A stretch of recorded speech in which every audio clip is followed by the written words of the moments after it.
Several new laws are taking effect today. Among some of those, a legal redefinition of gender, cardiac arrest response in schools, immigration enforcement, and a law aimed at protecting police officers from civil or criminal lawsuits is where we start. Welcome to Fox 54 News at 6. I'm Kenesha Dees. Back the Blue law is part of a litany of legislation that took effect today, and it's aimed at adding additional legal protection for police officers. It's a change that has several in the community saying officers are already afforded enough protection. Fox 54's Caleb Aguayo investigates. The Back the Blue law goes into effect today, and I looked into what it'll mean for Alabamians who have to interact with the police. This law gives police expanded legal immunity from criminal and civil lawsuits. The law also defines their scope of duty, saying the protection applies if an officer's actions are in line with department policy and the law. It requires agencies to track use of force complaints, and it only applies to future incidents. Hartselle Police Chief Alan McDearman said it'll help local officers to do their job without the fear of getting sued. He said in a statement to Fox 54, it will strengthen the ability of law enforcement officers to be able to enforce the law without fear of retribution when they are acting under the scope of the law. McDearman added, it will also hold accountable those officers that are acting outside the scope of the law and police department policies. But local attorney Andrew Siegel tells Fox 54 that accountability needs to be more readily accessible outside of the police department. With this new bill, it shifts the burden. So once the officer says or is able to show, hey, I was acting within my discretionary authority, then the person trying to sue the police has to show, oh, well, they were acting in some reckless or unconstitutional ways. But a lot of minority communities particularly, but poor people, other people who have interactions with the police, feel like it's removing some of their protections and giving police more protection than they already need. Chief McDearman also said that the Hartselle Police Department regularly monitors and reprimands employees when they fail to meet department standards, but legal advocates say that all law enforcement needs third-party accountability. In Huntsville, I'm Caleb Aguayo, Fox 54 News. A new law Fox 54 has been tracking in the state legislature that it aims to protect mom and pop pharmacies is finally on the books. The Community Pharmacy Act says that pharmacy benefit managers, or PBMs, can no longer pay independent pharmacies less than what it costs to dispense a drug. They now have to pay the same rate as Medicaid. The law was passed back in April and combats the closures of numerous community pharmacies. And here's a look from earlier today at the U.S. Space and Rocket Center, a little clue as to what we'll talk about later this evening. But I will say the sky is beautiful, beautiful day to be out there. Let's bring in Fox 54 Weather Impact Chief Meteorologist Jordan Dressman. We saw quite a bit of cloud cover there, and it's officially October. Jordan, can we expect some fall temps at all? I won't necessarily say it's going to feel like fall across the Tennessee Valley, maybe at night, but temperatures are actually going to begin to drop off a little bit over the next couple of days. We're not going to be talking about the mid and upper 80s anymore, at least. We were really close to 90 this afternoon. I think the Huntsville International Airport saw 88 today. A live look out over the Parkway this evening. Traffic seems to be moving smoothly, albeit somewhat slow, but it's 6 o'clock. I don't know what else we would expect. A little bit of cloud cover there off to the north, but otherwise we're talking about a really nice clear sky, a clear sky that the vast majority of us have gotten to enjoy through the entirety of the afternoon. 85 degrees right now, Pulaski and Fayetteville up in southern Middle Tennessee, Fort Payne sitting at 82, Coleman sitting at 83, Russellville, good evening. You currently find yourself sitting at 80 degrees. We'll gradually see temperatures drop off over the next couple of hours. A beautiful evening if you'd like to spend a little bit of time outside. 80 at 7, 75 by 8, 73 at 9, 72 by the time we get to 10 p.m. Like I said, we're going to begin to talk about some cooler air across the area as we head into Thursday and Friday. We'll discuss this in just a couple of minutes. Authorities say they're searching for a man who escaped from his job site in Huntsville while serving time behind bars. Philip Deason, pictured here, last seen around 6 p.m. last night. He's described as a 5 foot 9 inches tall white male weighing 180 pounds with red auburn hair and blue eyes. When he escaped, he was wearing blue jeans, a ball cap, and a blue and white shirt, authorities say. Deason has been incarcerated since 1999 for theft of property.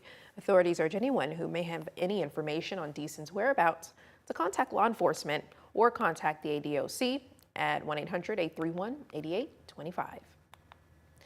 A Huntsville woman facing an attempted murder charge after police say she opened fire on another car along University Drive.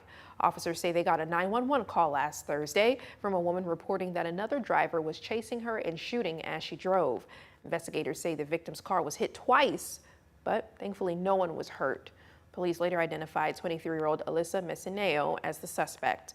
A few days after the shooting, Messineo was pulled over for illegal window tint. Officers say they smelled marijuana, searched the car and found 3 bags of the drug inside. Eseneo was arrested and charged with aggravated assault, attempted murder, and marijuana possession. She's now booked at the Madison County Jail.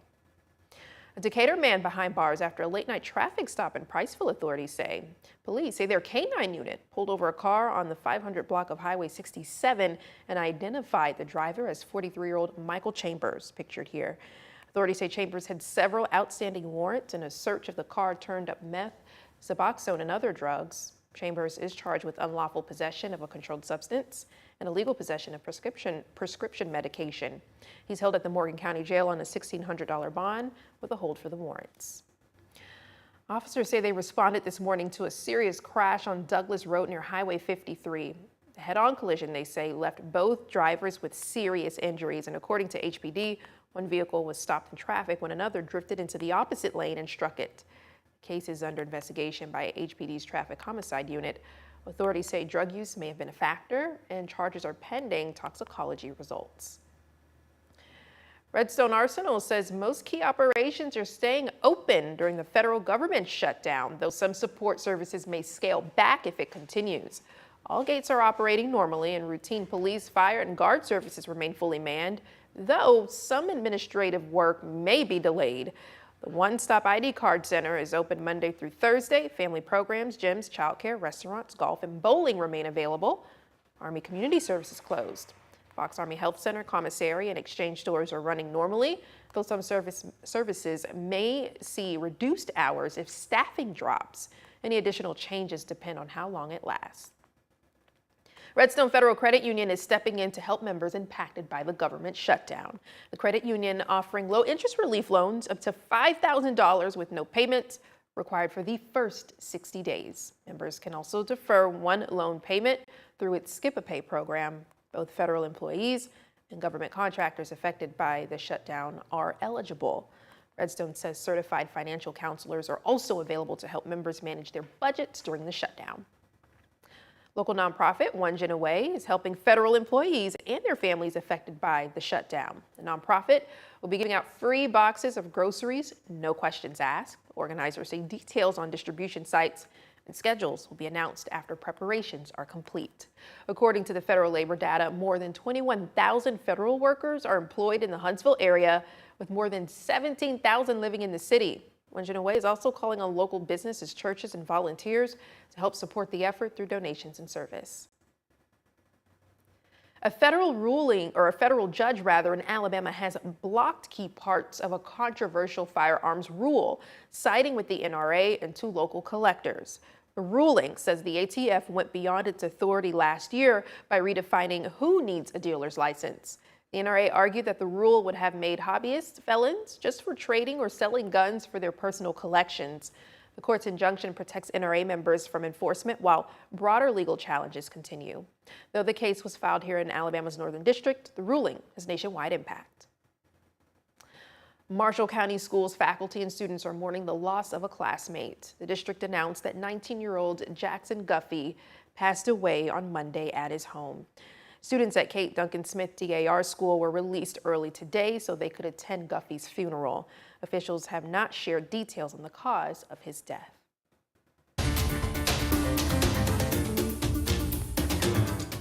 Alabama Department of Revenue officials are warning residents about a rise in fraudulent text messages claiming to be from the agency. The messages falsely say a refund request has been approved and try to collect personal and financial information. Officials urge people not to click links, respond to the messages, or provide any personal information. The department emphasizes that it does not send text messages requesting personal or financial details. You ask a child to do something and it just doesn't get done. Maybe they go to their room to clean up. A look at how to spot the signs for ADHD. We hear from the experts. Your Wellness Wednesday is coming up. And a unique experience for space campers traveling from across the country and even around the world. We get to hear from them. Stay with us.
Now, Wellness Wednesday on Fox 54 News, sponsored by Regenesis. Today is the start of October, but it also marks the beginning of Attention Deficit Hyperactivity Disorder, or ADHD Awareness Month. This Wellness Wednesday, Fox 54 looks at the stigma of ADHD and why medical professionals say testing for the disorder is important. The mental disorder is one of the most commonly found in children, and yet for parents, the stigma around ADHD could lead to them being afraid of going to a doctor. But for Focus MD CEO and physician Dr. James Wiley, and ADHD diagnosis is actually freeing for parents. There's the fear of the diagnosis, but the diagnosis is actually the freedom part, because when explained, it resonates with parents and it destigmatizes, and they recognize that ADHD is not a way of being or an identity for the person. ADHD is a medical condition, after all. And so, like any other chronic condition, it needs to be managed. If you have any concerns your child might have ADHD, Dr. Anika Wilson with North Alabama Family Psychiatric Care gave some tips on signs you could look for at home. You ask a child to do something and it just doesn't get done. Maybe they go to their room to clean up and pick up a toy to put it away. Next thing you know, they're playing with it. So you notice little things like that in terms of having difficulty following directions, especially multi-step directions. Kids can be forgetful. They might tend to leave things half done. Later tonight on Fox 54 Plus, you can hear from experts on the topic and learn more about diagnosing and testing for ADHD. For a group of space campers, it's about space you can experience more so than what you can see. The U.S. Space and Rocket Center is where we will take you in just a short moment. Jordan, how's weather? Yeah, quite nice. After a rather warm afternoon across the Tennessee Valley, we're going to begin to cool things off as we head into Thursday, Friday, and even a little bit through the weekend. We'll discuss it in just a few minutes.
Three, two, one. Wow, check that out. Campers from Space Camp for interested visually impaired students taking part in launching a rocket this week. The SciVis program brings blind and visually impaired students from not just the United States, but from 6 different countries to take part in Space Camp. For one blind camper from Maryland who's attending for his 2nd year, he is using this time to not just be with peers and share the same disability as himself, but to also learn how to cope with it. To me, the best thing about taking part in Space Camp is actually being around other people who have the same disability as me. And I kind of get to learn from them of how they do things. which allows me to, further learn how I can do things and how I can better do things. I learn how to have better strategies of doing these things. And it helps me reinforce the idea that I still can do everything that everyone else can. It just maybe slightly different ways, but I can still do those things.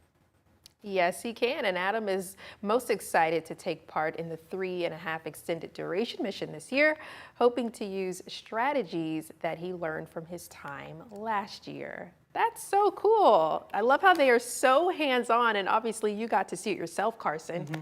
Yeah, this was a really cool experience because you got to see these kids where, okay, they have a disability, but they are using that to their full advantage. I mean, you probably saw a little bit in the video, but instead of, maybe inspecting their model rockets with their eyes, they were using their hands. They were, taking just basically almost, I guess, a sensory image with their hands to take a look at that and make sure the design was the one they had and that they had created. It was so cool to see all that in action. That is cool, and I'm sure they use their other senses like hearing to help as well. Did you get a chance to see how that works as well? Yes, when I was actually having to sneak up and try to get some footage, and it was so cool, and it was a little gravel area, and I stepped nearby one kid, and he literally noticed me, and I was like, who's there? Oh, So wow. I was like, hey, don't worry, I'm just filming. So it was so cool to take part in that, to see those senses in action. That's awesome. I'm glad you got to experience that, Carson. Thank you. All right. Well, the popular NASA bus tour at the Marshall Space Flight Center has been suspended due to the federal government shutdown. The U.S. Space and Rocket Center says tours will resume once government operations restart. Normally offered Fridays and Saturdays, the tour gives visitors a behind-the-scenes look at the historic Redstone Arsenal. Now, the Tennessee Valley's certified most accurate forecast from the FOX54 Weather Impact Team. And here's okay, I know every day I've been saying that these looks from the Mountain Live look, great. but so far, that is the most picturesque we've seen live look from Montesano. I think that is probably one of the better Montesano shots we have seen thus far this week. And over the next couple of days and maybe over the next week or so, I would anticipate that it's going to get even better and better at this time because eventually the sun is going to set at exactly this time. So I imagine it's going to continue to look better, and then it kind of gets worse. I know, and then we won't be able to see it, but we just enjoy it while we can, right? Exactly. That's what we're going to do. We're going to enjoy it while we can. In case you're curious, the sun is going to set in about the next 10 minutes or so, right around 6:31 or 6:32, somewhere in that time frame. Let's talk about the tropics. I don't normally start off things talking about the tropics, especially because Imelda has no impact on the continental United States, or specifically North Alabama and southern Middle Tennessee. But there's one thing that's kind of missing from the picture. It's been there for the last several days, Umberto. Where did Umberto go? Well, it kind of sort of disappeared, but not in the sense that it just kind of vanished into nothingness, but in the sense that Umberto began to weaken a little bit, where Imelda maintained a little bit of its strength. And as the two storms were already growing closer and closer together, Imelda kind of absorbed Umberto, and they kind of became one. Right now, Imelda has maximum winds of 100 miles per hour, making it a Category 2 hurricane hanging out in the Atlantic Ocean, and that's exactly where it's going to stay. All of this is known as the Fujiwara effect. I could go into much greater detail, but I don't have time for that. So instead, I made a video on my Facebook page, Chief Meteorologist Jordan Dressman, and you can go learn all you ever wanted to know about the Fujiwara effect. Here's radar right now, looking nice and quiet. We had a little bit of rain trying to show up in South Huntsville, still trying to show up there a little bit, but I have a hard time believing we're actually talking about anything hitting the ground. We're talking about a bit of a lack of moisture in our atmosphere, so it's been somewhat difficult to support any rain through the course of the day.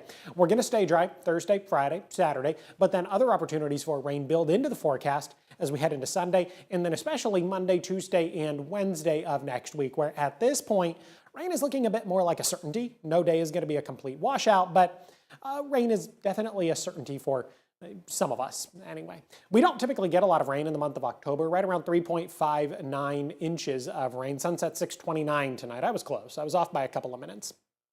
And by the time we get to the end of the month, sunset is going to be at 5:53 p.m., so we'll start looking at the really nice pictures during Fox 54 News at 5:30, I suppose. 80, that was the average high temperature this afternoon. We were much warmer than that today. I'll get to that in just a second. I want to give you some cool thoughts to think about, though. 30 days until Halloween, only a couple of weeks to buy your costume before all the good ones are gone. 57 days until Thanksgiving, plenty of time to buy the turkey. 85 days until Christmas. Maybe you started buying some of your Christmas gifts already. Temperatures climbed into the upper 80s this afternoon. We saw 88 degrees today at the Huntsville International Airport. Fayetteville saw 87. Coleman saw a high temperature this afternoon of 84 degrees. Live look out over the Parkway. A little bit of cloud cover off into the distance, but that's about it. We're looking north on Memorial Parkway. 83 right now in Huntsville, 82 in Athens, 85 degrees right now over in Florence. A quiet night, temperatures drop into the low 60s, got a low temperature right around 62 degrees. When the kids get on the school bus tomorrow morning, 66 at 8, 70 degrees by 9, 73 degrees at 10 a.m. with plenty of sunshine. Have a good look at the next 7 days. 83 on Thursday, a pair of 82s Friday, Saturday, 83 degrees on Sunday, again increasing the opportunities for rain, but there's a level of consistency as far as the 7-day is concerned where we maintain the temperatures in the lower 80s through the middle part of next week. Governor Kay Ivey has declared October as HBCU month in Alabama. Ivey shared this news on X saying, quote, "I have signed a proclamation declaring October as HBCU month. Our 14 HBCUs are a cornerstone of excellence, shaping leaders who strengthen our state and nation. Alabama, proud to celebrate their legacy and support the students who call these institutions home," end quote. Now, the state of Alabama has the most HBCUs than any other state in the country, and it's home to one of those 14 HBCUs just a few miles outside of Huntsville. Normal, Alabama is home to Alabama A&M University. Music lovers in the Rocket City, get ready for some fun. The Chainsmokers and DJ Diesel, along with many other acts, will perform this Friday and Saturday at the Orion Amphitheater during the Breakaway Music Festival. The Northern Alabama stop is part of a nationwide tour with different acts performing at various venues. Lineups can include as many as 24 acts over the weekend. For information on how to score tickets, go to fox54.com. Alabama students in grades 3 through 9 are invited to a free Stay Inbound basketball and football camp on October 9th, and this is at Mae Jemison High School. The camp runs from 7:30 in the morning until 4 p.m. with snacks and drinks provided for all participants. Can't beat that. Kids can take part in basketball or football drills and games, all led by trained coaches and staff in a safe, fun environment. Students will need a signed permission slip from a parent or guardian to take part. Without one, though, they won't be able to participate. For information on how to sign up, go to fox54.com. Mo, what's going on in sports? Well, the Atlanta Braves are officially searching for a new manager in the bullpen. I've got the latest on Brian Snitker coming up next in sports.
Fox 54 Sports is sponsored by Alpha Insurance.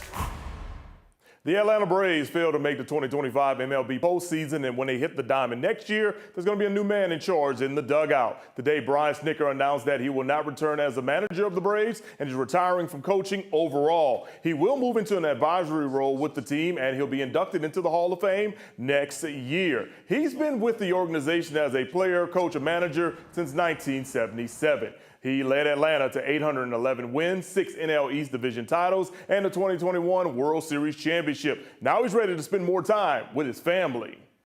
I told my grandsons, I thought they were going to club me over the head, and they're like, "You mean you can come to our games in the spring and the summer?" And I said, "Yes, I can."